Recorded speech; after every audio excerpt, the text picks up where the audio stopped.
नमस्कार। आकाशवाणी जयपुर अजमेर से प्रस्तुत हैं प्रादेशिक समाचार।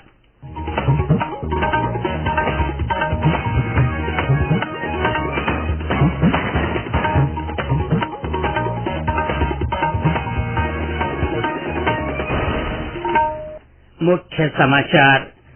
केंद्रीय गृह मंत्री अमित शाह ने कहा, केंद्र सरकार के पिछले 9 साल गरीब कल्याण और भारत गौरव को समर्पित। प्रधानमंत्री नरेंद्र मोदी ने कहा, भारतीय विश्वविद्यालयों को भविष्यवादी नीतियों और निर्णयों के कारण शिक्षा क्षेत्र में वैश्विक स्तर पर मान्यता मिली।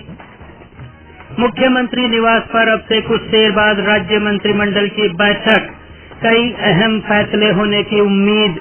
और प्रदेश में आज कई स्थानों पर हल्की से मध्यम बारिश। 2 जुलाई से बारिश की गतिविधियों में कमी की संभावना।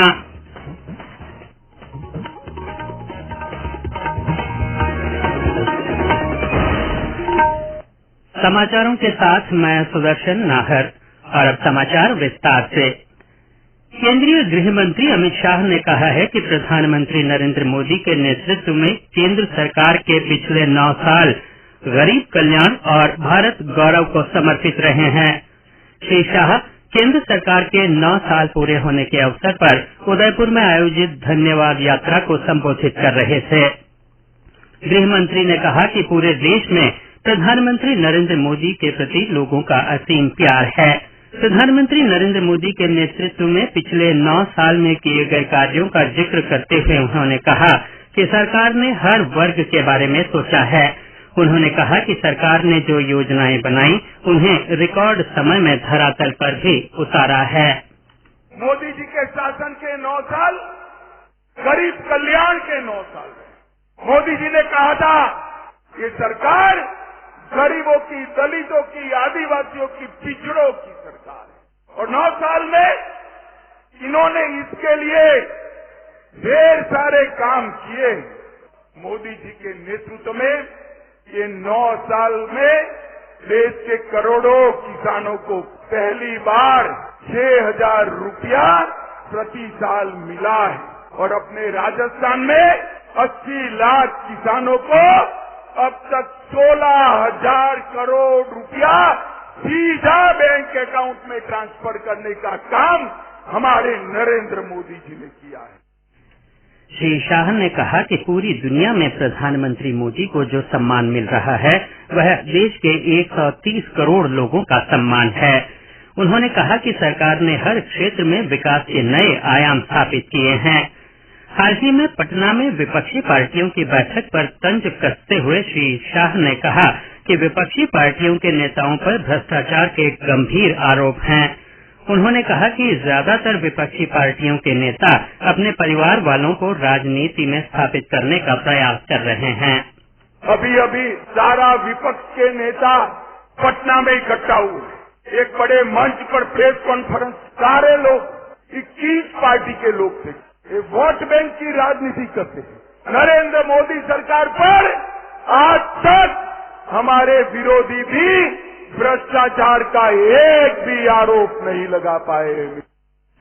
श्री शाह ने भ्रष्टाचार को लेकर राज्य की कांग्रेस सरकार पर हमला किया और कहा कि भ्रष्टाचार के कई मामले सामने आ चुके हैं। उन्होंने पेपर लीक मामलों और कानून व्यवस्था के हालात का जिक्र करते हुए राज्य सरकार की आलोचना की। श्री शाह ने कहा कि कमजोर पैरवी के कारण जयपुर बम धमाकों के आरोपी छूट गए।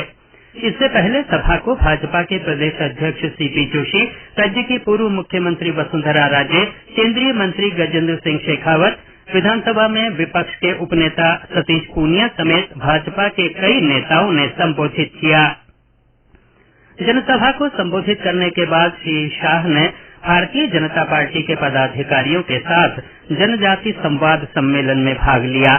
उन्होंने सम्मेलन में आदिवासी जनप्रतिनिधियों और गणमान्य लोगों के साथ चर्चा की।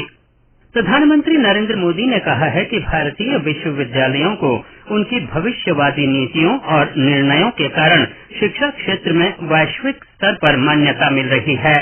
श्री मोदी आज नई दिल्ली में दिल्ली विश्वविद्यालय के शताब्दी समारोह के समापन कार्यक्रम को संबोधित कर रहे थे। प्रधानमंत्री ने कहा कि वर्ष 2014 में QS विश्व रैंकिंग में भारत के केवल 12 विश्वविद्यालय शामिल थे, जिनकी संख्या अब बढ़कर 45 हो गई है। उन्होंने युवाओं से अपनी मानसिकता को स्वरूप देने और विश्वविद्यालयों से नौजवानों को उनके लक्ष्यों और उद्देश्य की प्राप्ति में सहयोग करने का आह्वान किया। श्री मोदी ने कहा कि आज का युवा कुछ नया करने की चाहत के साथ अपनी अलग राह बनाने का लक्ष्य रखता है। आज देश भर में बड़ी संख्या में यूनिवर्सिटी, कॉलेज बनाए जा रहे हैं। पिछले कुछ वर्षों में IIT, IIM, NIT और एम्स जैसी संस्थाओं की संख्या में लगातार बढ़ोतरी हुई है। ये सभी इंस्टीट्यूट न्यू इंडिया के बिल्डिंग ब्लॉक्स बन रहे हैं। साथियों, शिक्षा सिर्फ सिखाने की प्रक्रिया नहीं है, बल्कि ये सीखने की भी प्रक्रिया है। केंद्रीय रसायन और उर्वरक मंत्री डॉक्टर मनसुख मांडविया ने आज सभी राज्यों और केंद्र शासित प्रदेशों के कृषि मंत्रियों के साथ वर्चुअल माध्यम से चर्चा की। उन्होंने रासायनिक उर्वरकों के अत्यधिक उपयोग के हानिकारक प्रभावों से पृथ्वी को बचाने के लिए प्रधानमंत्री प्रणाम योजना के लाभ और जैविक खाद के उपयोग के बारे में जानकारी दी। डॉक्टर मांडविया ने किसानों के लिए 3,70,000 करोड़ रुपए के पैकेज की केंद्रीय कैबिनेट की मंजूरी की जानकारी भी दी। उन्होंने नैनो यूरिया और यूरिया गोल्ड के लाभ के बारे में भी अवगत कराया। रसायन मंत्री ने कृषि मंत्रियों से अनुरोध किया कि वे किसानों को यूरिया की ये किस्में इस्तेमाल करने के लिए प्रोत्साहित करें, ताकि उन्हें बेहतर पैदावार मिले और अच्छी आमदनी प्राप्त हो सके। प्रधानमंत्री नरेंद्र मोदी कल नई दिल्ली में 17वीं भारतीय सहकारी कांग्रेस का उद्घाटन करेंगे। इसका आयोजन भारतीय राष्ट्रीय सहकारी संघ की ओर से किया जा रहा है। 2 दिवसीय सम्मेलन का विषय अमृतकाल, एक जीवंत भारत के लिए सहयोग के माध्यम से समृद्धि है। इसकी अध्यक्षता केंद्रीय गृह और सहकारिता मंत्री अमित शाह करेंगे। सहकारिता मंत्रालय के अनुसार सम्मेलन का उद्देश्य सहकारी आंदोलन में विभिन्न रुझानों पर चर्चा करना, अपनाई जा रही सर्वोत्तम प्रथाओं को सामने लाना, चुनौतियों पर चर्चा करना और भारत के सहकारी आंदोलन के विकास के लिए भविष्य की नीति तैयार करना है। इस अवसर पर एक प्रदर्शनी भी लगाई जाएगी, जिसमें स्व सहायता के विभिन्न उत्पादों को प्रदर्शित किया जाएगा और सहकारिता शिक्षा के क्षेत्र में तैयार की गई विभिन्न योजनाओं की जानकारी दी जाएगी। ये समाचार आकाशवाणी जयपुर अजमेर से प्रसारित किए जा रहे हैं। राज्य मंत्रिमंडल की अब से कुछ देर बाद मुख्यमंत्री निवास पर बैठक होगी। इसके बाद मंत्रिपरिषद की भी बैठक होगी। इस बैठक में कई महत्वपूर्ण फैसले होने की उम्मीद है। बैठक में महंगाई राहत कैंप, विभिन्न योजनाओं की क्रियान्विति और विधानसभा सत्र के बारे में चर्चा होने की संभावना है। बैठक में लिए जाने वाले फैसलों के बारे में खाद्य और नागरिक आपूर्ति मंत्री प्रताप सिंह खाचरियावास और महिला और बाल विकास मंत्री ममता भूपेश मीडिया को जानकारी देंगे। उल्लेखनीय है कि मुख्यमंत्री अशोक गहलोत ने कल एक ट्वीट कर सरकार की ओर से कोई बड़ा फैसला लिए जाने के संकेत दिए थे। बीकानेर, जोधपुर, उदयपुर और भरतपुर में उद्यानिकी ग्राह्य परीक्षण केंद्र खोले जाएंगे। मुख्यमंत्री अशोक गहलोत ने इन केंद्रों के लिए आवश्यक पद सृजन के प्रस्ताव को मंजूरी दी है। इन केंद्रों पर 3 साल में लगभग 30 करोड़ रुपए की लागत से विभिन्न सुविधाएं विकसित की जाएंगी। हर केंद्र पर उपनिदेशक तथा कृषि अनुसंधान अधिकारियों समेत कुल 28 पद सृजित किए जाएंगे। आकाशवाणी की महानिदेशक डॉक्टर वसुधा गुप्ता ने कहा है कि इस एकमात्र सार्वजनिक प्रसारक में जनता का बहुत विश्वास है और इसलिए इसकी जिम्मेदारी भी बहुत बड़ी है। वे आज उत्तर प्रदेश के वाराणसी में आकाशवाणी के कार्यक्रम क्षेत्रीय समाचार इकाइयों और बिक्री के प्रमुखों के सम्मेलन को संबोधित कर रही थी। रणथंभौर राष्ट्रीय उद्यान में मानसून सीजन के दौरान कल से 3 माह तक पर्यटकों का प्रवेश बंद रहेगा। उद्यान में पर्यटन सत्र के अंतिम दिन आज भ्रमण के लिए बड़ी संख्या में देशी विदेशी सैलानी पहुंचे। हमारे संवाददाता ने बताया कि वर्षा के बावजूद पर्यटकों में सफारी को लेकर खासा उत्साह देखने को मिला। रणथंभौर में पर्यटन सत्र के आखिरी दिन आज बड़ी संख्या में देशी विदेशी सैलानी सफारी के लिए पहुंचे। अंतिम दिन भी ऑनलाइन बुकिंग और अधिकांश होटल फुल रहे। रणथंभौर रोड और दुर्ग पर सैलानियों की चहल पहल देखने को मिली। सुबह से बरसात के बावजूद पर्यटकों में सफारी को लेकर काफी उत्साह देखने को मिला। पर्यटकों ने भीगते हुए सफारी का आनंद लिया, वहीं बाघों ने भी निराश नहीं किया। अंतिम दिन बरसात के साथ सफारी में बाघ देखने वाले पर्यटक खासे खुश नजर आए। गौरतलब है कि कल से 30 सितम्बर तक राष्ट्रीय उद्यान में सफारी बंद रहेगी। हालांकि जोन नंबर 6 से 10 खुले रहेंगे। सतीश वर्मा, आकाशवाणी समाचार, सवाई माधोपुर। और अब मौसम। प्रदेश में आज विभिन्न स्थानों पर हल्की से मध्यम बारिश दर्ज की गई। राजधानी जयपुर, टोंक और भरतपुर, सवाई माधोपुर, झालावाड़ और करौली जिलों में आज रुक रुक कर बारिश का दौर जारी रहा। मानसून की बारिश के कारण कई स्थानों पर नदी नालों और बांधों में पानी की आवक शुरू हो गई है।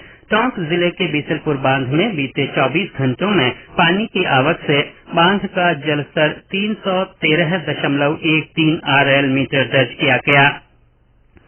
मौसम विभाग ने आज जयपुर, सीकर, दौसा, अलवर, टोंक, सवाई माधोपुर, करौली, भरतपुर और धौलपुर जिलों में कहीं कहीं भारी वर्षा का ऑरेंज अलर्ट जारी किया है। विभाग ने कई जिलों में भी वर्षा की संभावना जताई है। मौसम केंद्र जयपुर के अनुसार अगले 48 घंटों तक बारिश का दौर जारी रहेगा। 2 जुलाई से बारिश की गतिविधियों में कमी होने की संभावना है। अंत में मुख्य समाचार एक बार फिर सुन लीजिए। केंद्रीय गृह मंत्री अमित शाह ने कहा है कि केंद्र सरकार के पिछले 9 साल गरीब कल्याण और भारत गौरव को समर्पित रहे हैं।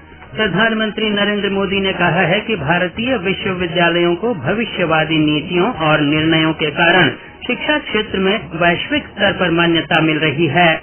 मुख्यमंत्री निवास पर अब से कुछ देर बाद राज्य मंत्रिमंडल की बैठक होगी। बैठक में कई अहम फैसले होने की उम्मीद है और प्रदेश में आज कई स्थानों पर हल्की से मध्यम दर्जे की बारिश हुई। 2 जुलाई से बारिश की गतिविधियों में कमी की संभावना है। इसके साथ ही प्रादेशिक समाचार बुलेटिन समाप्त हुआ। नमस्कार।